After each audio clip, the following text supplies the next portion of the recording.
Welcome to Big Bets on Campus Live. This is Conference Championship Betting Preview. I'm your host, Stuckey, and with me, as always, our college football betting connoisseur, Collin Wilson, and of course, our own college football insider, Brett McMurphy. We have a lot to get to today. We have 4 marquee games, our best bets. We'll get to your Twitter poll results and discuss them as well. Before we move on, I do want to remind everyone you can find all of our picks, lots of data, actionable content on the award-winning Action Network app. All right, before we get into some of our best bets, let's bring in our own meteorologist here. I hope he's able to give us some info after that. I'm still trying to get over Western Kentucky last night, but Mr. Wilson, what are you seeing on the board here? Well, I hope a snap doesn't go over my head while I give this little forecast for today. But the board is moving this morning. There's a lot of money out there. Oklahoma State, they have left the number of 6. A lot of money coming in at a sharp book out in Las Vegas. They decided to just push that up to 7. It could be a sign that Gary Bohannon isn't playing today. Freshman Blake Shapen would then get the start for quarterback Dave Aranda and offensive coordinator Jeff Grimes. That'd be a tough matchup against an Oklahoma State defense.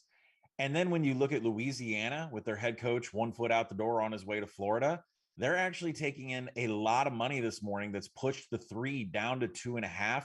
The second this Sun Belt Championship game is over, Louisiana is not going to have a head coach, but that doesn't matter because there's 3 of every 4 tickets right now, and the handle is all on Louisiana, pushing that Sun Belt Championship number down. All right, good stuff there. Let's jump right into it and get to our best bets of the day. First, let's take a look at the leaderboard. Collin still maintains the lead. Brett, you've made up a little bit of ground, as have I, over the past couple weeks. So hopefully we can all provide you with some winners here. I will kick things off with my favorite bet of the day, and I'm going to go with Cincinnati, Houston under. Look, this Houston offense has put up some nice numbers this year, but if you look at the opposing pass defenses they haven't faced really a good defense all year. This is a huge step up in class. You simply cannot throw on this Cincinnati defense. Sauce Gardner he's yet to allow a touchdown over 1,000 snaps. He's given up 127 yards on the season. I think they have a plan in place to shut down Dell. And if you do that, you shut down the Houston offense because Houston can't run the ball. Additionally, Cincinnati has really good punt and kickoff units. That's really important because Houston has one of the best all-around returners in all of college football. I see Houston struggling to get to 17. I am a buyer in this Houston defense. I think that they can at least contain Cincy. I think Cincy wins, but this stays under the total. Collin, where are you going? Yeah, which would be bad for anybody holding a Desmond Ridder Heisman New York ticket, because I don't know if he's going to get the 6 or 8 touchdowns he needs. I'm going to go with Kent State team total over. They do not call them flash fast for nothing. This is a bet where I have 2 known variables. Northern Illinois defense, bottom 10 in every statistical category. Kent State's offense is 3rd in the nation in tempo. And I mean, if that isn't enough, Kent State's number 1 in the nation in standard down success rate. Northern Illinois is 122nd on defense. So what does that mean?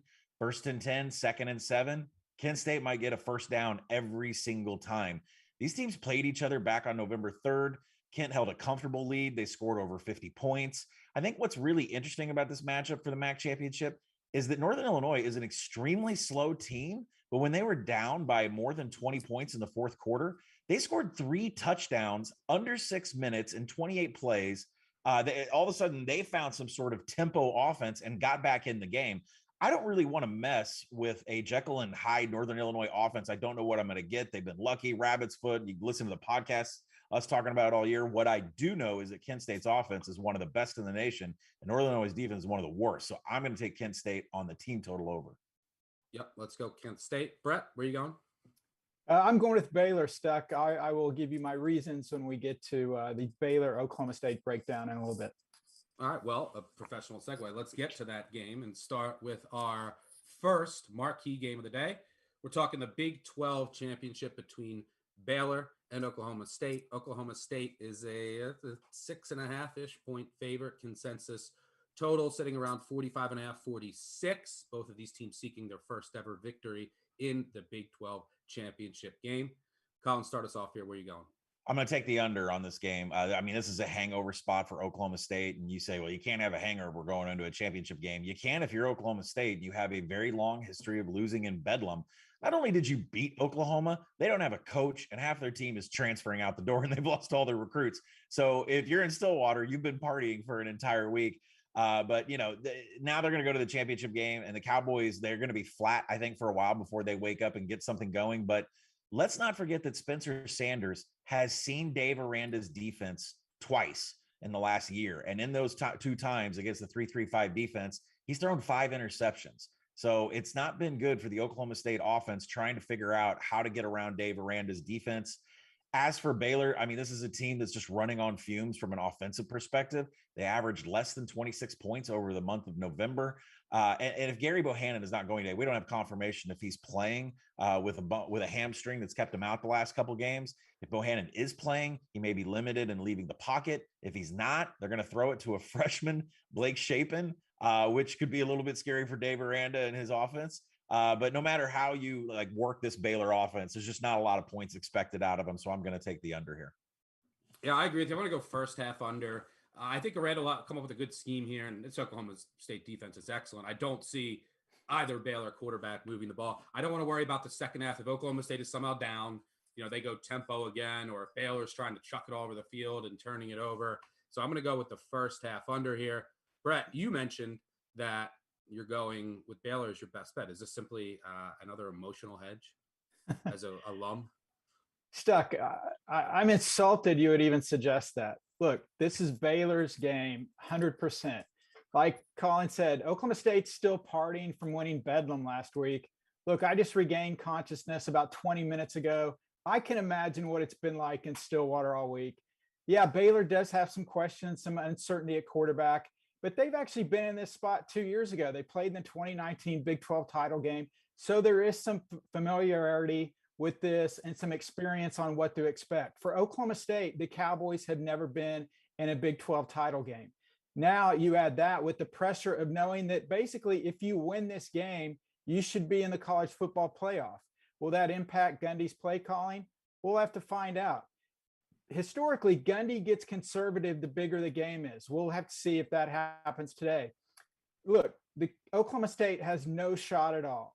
As an Oklahoma State grad, am I trying to reverse jinx like last week when I picked Oklahoma against the Pokes? I am insulted by those insinuations. Give me Baylor. Brett going with the Bears, hoping for another Oklahoma State win and non-cover. Non-cover. That would be perfect for him. All right, let's move on to our second game of the day, and that's the SEC championship between Alabama and Georgia. This line just looks funny because you're seeing Alabama as an underdog. They're 6.5-point underdogs here. Over under sitting at 49. I believe it's only the second time that Alabama has been an underdog in the past 10 years. Pretty crazy to see. Collin, where are you going? Yeah, I'm going to take the over in this game. Looks like there's been some money come in on Alabama this morning. It's not going to get to 7 for people that have been waiting on that. But I'm going to take the over here. And the reason is because it's not because I think the Georgia defense can be dominated, but it's just what the Alabama game plan is going to be. And you wonder, how is it that you attack this Georgia defense? Well, we've seen some shades of it from Auburn and some other teams that have tried to do it. They just can't sustain it for the entire game. And that is throwing in between the hash marks 20 yards down the field. Now, what Bryce Young is so good at is hitting the empty spots on the field. Wherever zone is open, he is perfect at hitting it. He knows how to fake out anybody, pump fake, move all over the pocket. Just a freshman, and the kid is going to win, multiple Heismans how long ever he's going to be in college football. But what's going to happen today is what they started doing against Auburn. Because this offensive line of Alabama can't defend against any defensive line in the SEC, they've changed Bryce Young to throwing underneath 1.5 seconds. Snap comes, it's out of his hands. It doesn't matter if it's out of bounds. It doesn't matter if it's deep downfield or if it's off in the flats. 1.5 seconds is the mark for Bryce Young to get that ball out of his hands because he just doesn't want pressure from this Georgia defense, which is going to be all over him. So I expect a lot of possessions. I expect a lot of passing on first down. I expect Alabama to move the ball. I expect them to score. And then Georgia, on the other hand, with Stetson Bennett, I mean, some of the numbers he's put up, I mean, top 5 in individual quarterbacks in the nation.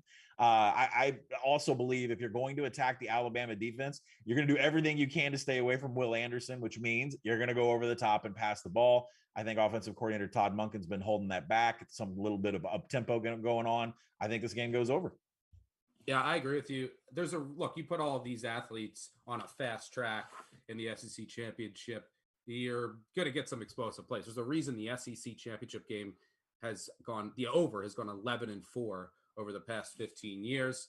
I just think you're going to see a lot of passing here. You can't run on Alabama. You can't run on Georgia. So I think that there's going to be a lot of passing, which is going to slow up the clock. And, that Alabama secondary is vulnerable. And Georgia's defense eventually has to start. They're going to give up some points. They're an elite defense, historically great, but they're running a little well once teams get inside the 30 and 20. I think Alabama will put up some points on the board today. And look, these two coaches are very familiar with each other's defensive schemes. Brett, I can only guess you're going to have some Alabama props. Alabama's a dog. I mean, we should just skip over your turn and put up Alabama for you. Is that where you're going? If you want to shorten if we're on time constraints, yeah, we can fast forward to action later in the show. Bama's got issues on the offensive line. Georgia's got the best defense in the world, the greatest defense in the history of mankind. Bama's got no shot, yada, yada, yada. This is setting up exactly how Nick Saban wants it. He loves this. And it's simple for Georgia. Win or lose, they're in the playoff. There's no pressure on Georgia to win this game. Absolutely, Kirby wants to beat his former boss for the first time. But Georgia will get Bama's best effort as Bryce Young looks to lock down the Heisman Trophy. I know how bad Alabama looked last week against Auburn. Fortunate to win that game. But it boils down to this. And you mentioned, Stuckey, Bama as an underdog. Action Network research extraordinaire Casey Halpern gave me a great one this week.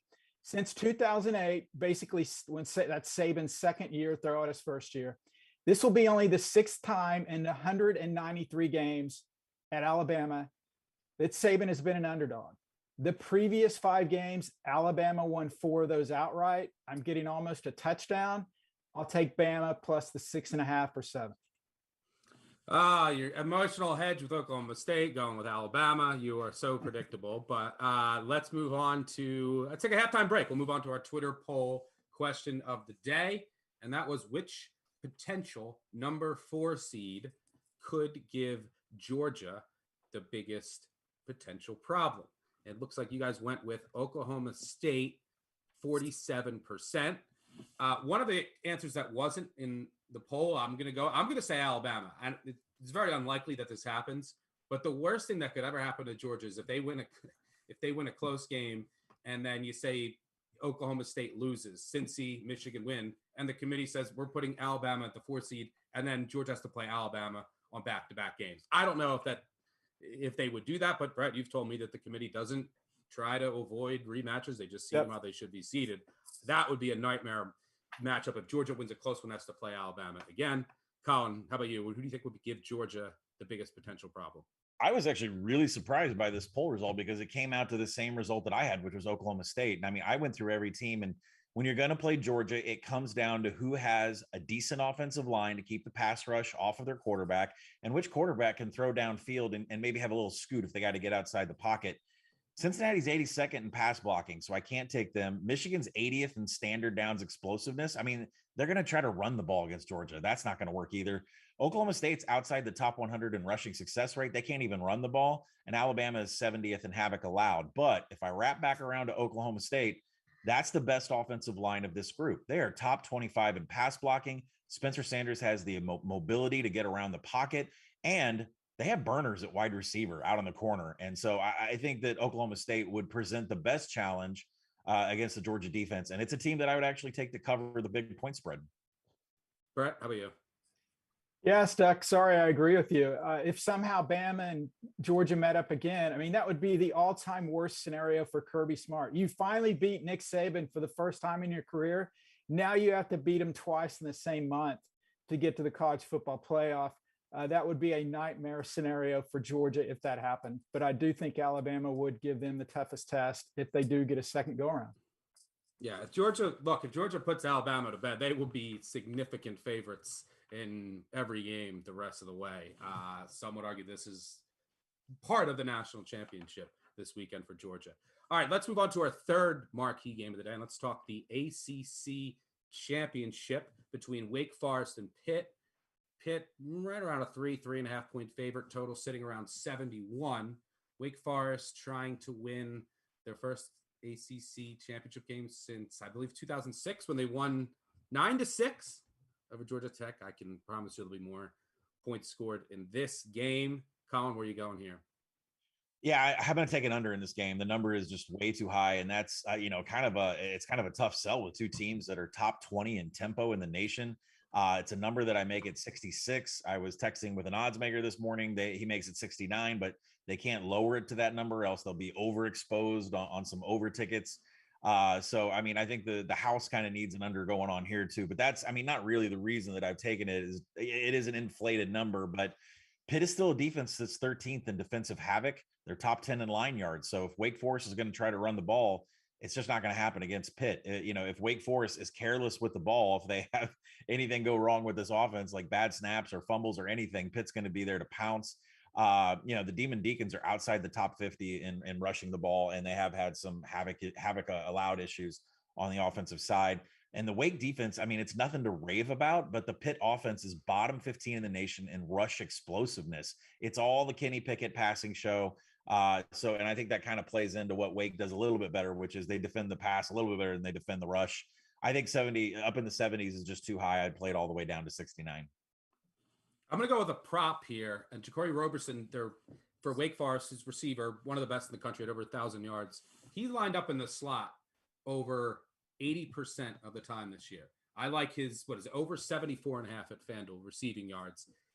You know who's going to cover him almost every play is Hallett, the free safety for Pitt, plays a very aggressive man-to-man quarters defense. They're a free safety. A lot of times it's just lined up on the slot. He had the third most coverage snaps in the slot out of all cornerbacks in college football. He gave up the most yards, the most catches, 103 quarterback rating. He was getting cooked all season. And against a lot of bad passing offenses, anytime Pitt faced a really good passing offense in non-weather, they got absolutely torched. Even by a MAC team in Western Michigan who can throw the ball around, they gave up 45 and lost at home. I think Sam Hartman's going to have a huge day. Roberson's going to be a major part of that in the slot. Give me over 74.5 yards. I think that yardage number is way too short. Brett, where are you going? Yeah, ACC title game. We have Pitt and Wake. I thought this was the Clemson Invitational, not this year. Before this season, Pitt was a 60-1 long shot to win the ACC. Wake was 100-1. By the way, is this a bad time to bring up Western Kentucky was 14-1 to win Conference USA? Yes. Sorry, I'm not bitter. Anyway, Pitt's defense will be the difference here, and a major difference. They allow 100 yards less per game than Wake. I mentioned earlier about Bryce Young in Alabama wanting to make his Heisman push. Look, Kenny Pickett with Pitt, monster year. If he puts up another monster game against a Swiss cheese Wake defense, he could earn an invite to New York City. I like Pitt in this game. Brett, rule of thumb here. Take whatever the odds were. So 14-1, 14 days out from the loss in the conference championship. That's when it's okay to bring it up. 10-1, okay. Wait 10 days. So I have a 14-day period where you cannot bring up Kent State if they lose today. Flash fast. So you're telling me I couldn't talk about TCU in 2014 for 630 days on that 630-1 ticket. So well, they didn't get to the game clinching game. If they got to the championship, fine. Right. No, they didn't. So I got one day to talk about Alabama's title hopes if they lose today. Correct. Okay. All right, let's move on to our final game of the day, and that is the Big Ten championship. We just talked about two unlikely teams reaching the ACC championship. This one very unexpected as well. We have Iowa taking on Michigan. Michigan is an 11-point favorite. Over-under sitting right around 43.5. Collin, does Michigan avoid? Look, they win. They get in the college football playoff. I would assume that they're going to get up for this game. But after beating Ohio State, kind of a similar situation to Oklahoma State. Where are you going here? Yeah, and I think the hangover rules that we talked about with Bedlam and Oklahoma State, I think that applies here for Michigan. The question is when are they going to wake up and start scoring points? The under is what you and I talked about on the podcast, and how, I make this number like 41.5, 42. So there is a little bit of value on the under, but I'm more comfortable with taking Michigan covering the spread because I can't find a way that Iowa's going to score any points. Let's review how Iowa scores points. They pick off passes, run them back for, pick sixes, and they score on special teams. Well, Michigan's number 2 in the nation in special teams SP plus. And just Iowa is not going to have these chances to pick balls off and run them back into the end zone because Michigan doesn't throw the ball. This is, just an Iowa team that is not going to be able to cause any havoc. They're not going to play in the backfield, and that's going to allow Hassan Haskins and Blake Corum to control the line of scrimmage, push around this Iowa front seven. They're going to get points up. It's going to be slow. It's probably going to be a snooze fest early, but I think Michigan does enough to cover, does enough to stay in that 2-3 seed range so that they don't have to play Georgia in the very first game of the college football playoff. So, I think when you get Jim Harbaugh in these situations and he has a chance to run it up, he usually does that. So I'm going to back Michigan here. Yeah, I'm going to go with the under. I mean, you made the case for me. I just don't see how Iowa scores. I tried to play it over and over in my head. They score on field position, special teams, and turnovers. Michigan doesn't turn it over. They have elite special teams and are elite in the field position category. So I just don't know how Iowa's going to score points here. And the other side of the ball, Iowa defense usually plays up to its competition. They've held 34 straight opponents to under 28 points. So I just don't see, look, I know that totals this low, 43.5, they're tough on a fast track. Totals that are set at under 45 have gone over the total 8 of 9 times since 2005. But the one time I was in the Big Ten championship, the game was 16-13. So I like the under here, even though it is a low number on a fast track. I just don't see how Iowa scores points. I think their defense shows up. Clock will be running a lot in this game. A lot of running, won't be fast paced. Brett, close us out here. Where are you going? Yeah, you guys hit on it. Look, after Michigan beat Ohio State, the Wolverines have to battle the same hangover effect that Oklahoma State will encounter. And next to UTSA, I promise I'm not bitter, Iowa is the luckiest team in the country, bar none. They've been outgained by an average of 17 yards per game, but they have thrived because of a plus 13 turnover margin. Still, I'm going to go with Iowa in the points. Stuckey actually learned one thing from you this year. You had a great stat about conference teams getting double digits when the total is under 48. Hits about 60, 62%. We've got a total of 63. Iowa's getting double digits. I'm going to take Iowa and the points and think their luck continues to at least keep it close against a Michigan team that, again, all they need to do is win to get into the playoffs. They do not need any style points. So Harbaugh will take a 17-13 win. I'll go with Iowa to continue their luck and keep it close. Yep, total 43. I think you said 63. But look, I thought the one thing that you learned from me was my Service Academy and Big Ten unders. So I thought you would follow along here. Yeah. Well, you didn't follow along here. So, I think they're both correlated. If Iowa can stay within the numbers, there's a good chance that this stays under as well. All right, that'll do it for us. Enjoy Championship Saturday. Good luck with all of your wagers. Reminder, you can listen to our podcast, Big Bets on Campus, wherever you listen to your podcast. We'll be on to recap the weekend Monday morning. We'll have the college football playoffs, some bowl projections, talk about a lot of those. And if you want to yell about anything we told you today that's wrong, or if you just want to call in and yell about something that went wrong for you, feel free to do so. We will most likely play your voicemail on our podcast. That's 959-BAD-BEAT. Again, 959-BAD-BEAT. Thanks again for tuning in, and good luck today.